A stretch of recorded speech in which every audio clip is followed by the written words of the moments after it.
Come here, I want to show you something. Okay, look, everybody makes fun of me for getting these, but you're a genius scientist. What do you think? You know, Jerry, I'm not gonna tell you that these will increase in value or even hold their current value. The truth is, you bought them because you like them. They have value to you. That's what matters. That's what matters. Looking at myself in this thing, a lot of people yesterday from the meetup were saying they thought I would be a lot shorter. They were kind of surprised when I was 6'2". I look small because I'm in this, I'm down here. I'm not actually tiny. So today was kind of important. We wanted to see if during the week we can go up because we experience dips on weekends, but during the week, usually when we see some growth. So it's very positive to see some growth today. Have we hit the bottom and are we only going up from here? Yes, no, maybe. I don't know. Can you repeat the question? You're not the boss. The technical analysts amongst us are pretty hot under the collar with these chart patterns. Here's an example. This is looking at EOS specifically. They look good, right? So EOS is currently $9, and this is saying projections could be as high as 28. But the interesting thing is, so many cryptocurrencies have this exact same chart pattern. So fingers crossed for a healthy end of February. Schnorr Signatures is getting some traction today, so let's talk about it. You may have heard about it. It's one of several Bitcoin improvement proposals which are currently on the table. The code change clears up space in the blockchain and is estimated to increase transaction capacity anywhere from 25 to 30%. The code change has been in development since 2012. So what's taking so long?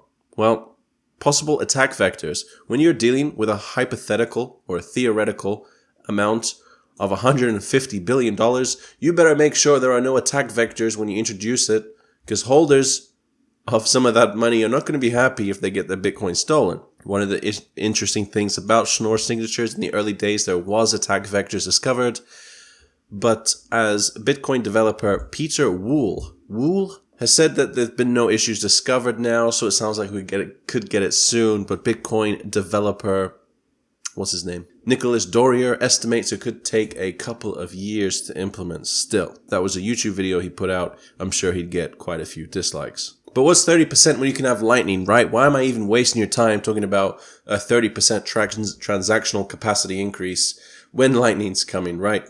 Well, one thing, a method of privacy could be introduced when Schnorr is here, known as CoinJoin. Not the best privacy, not as comparable to, say, ZK Snarks, but something.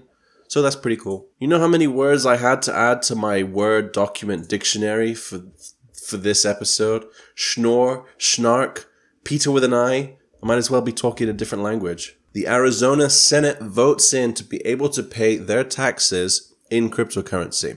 Now, it hasn't been made law yet. It goes to the next stage and then can potentially be passed into law. This is really cool. So the current situation is you pay tax on your trades and then you pay tax when you sell into fiat. But let's say, for example, you had to pay tax this year and you don't want to sell. You don't necessarily need to if this gets passed through. Now, one of the caveats is they will immediately sell the crypto that they get as to protect themselves from Bitcoin effectively crashing.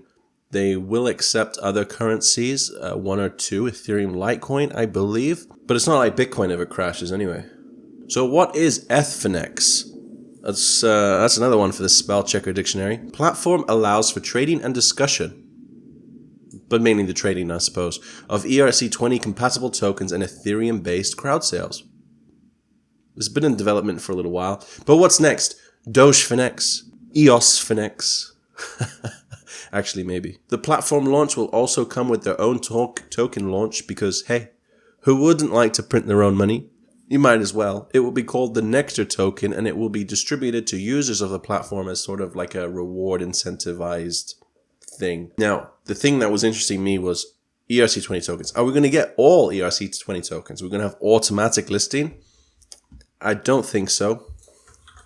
If we look at this blog post and look at the language they used, ETH will be able to provide access to ERC20 token investment hub with direct access to established projects and token sales. I don't necessarily know if that rules out every ERC20 token? It certainly sounds like it. Now, the interesting thing is, in 3 to 6 months' time after the release of this exchange, they are going to hybridize it. This means that they will be moving some trades to the 0x protocol, which will allow some decentralized trading to occur. So it'll be a hybrid of a centralized and decentralized exchange. And then anywhere from 3 to 6 months after that, they plan to move over to full decentralization, which is pretty cool. Altcoin news, let's get back to the market. You may have noticed Ethereum Classic is on a bit of a tear at the moment. But why? When I first learned about Ethereum Classic, I thought it was a primarily trading altcoin. But since then, since I've been learning more, my opinion of the project has grown tremendously. I really respect their decision to honor what they believe a blockchain should be. The reason for the pump, at least one of the reasons that I could find, is that there is an airdrop happening for token holders. I believe it is at a 1-to-1 ratio. If you hold Ethereum Classic, you are eligible for an airdrop for Callisto, or CLO. What's that? It's another one for the dictionary. But I will link this below if you'd like to check it out. Here are some, it's not on CoinMarketCap, so technical details. Token supply is 6.5 billion. Callisto implements an Ethereum virtual machine, which allows to run Ethereum-compatible smart contracts written in Solidity or Viper programming languages. Now, this is for Ethereum Classic, as far as I understand, not the Ethereum that we know. Callisto's primary goal is to boost the growth and adoption of Ethereum Classic as a community and as a platform. I'll leave this link below if you want to check out some more information. VeChain to meet with Belgium's Prime Minister. We are excited to explore what VeChain and Belgium can achieve in the near future. Crazy. Absolutely crazy. What does the market think of that? Okay. JNT hits the market, currently 2 times up from the ICO. Gibrel Network provides currencies, equities, commodities, and other financial assets and instruments as standard ERC20 tokens on the Ethereum blockchain. I believe that implementation is meant to happen in a few months' time. It's not quite yet ready for that, but it does have a working wallet. Red Pulse also today, or very recently, gets added to Binance. Of course, any Binance listing does wonders. And to those that came to the meetup yesterday, here are some scenes. Cheers, guys. I actually forgot to get more. I'm sorry. I was meant to live stream it yesterday, but with the amount of people, I think at one time we had over 80 people. So thank you to everyone that came. It was a really amazing experience. We went to a bar, we got some food, and for those that still remained, we went out to the beach and had a bonfire. It was a crazy good day. Thank you to everyone that came. I might try and arrange one again toward the end of March before I leave back home to sunny England. But I had a great time and love spending time with you guys.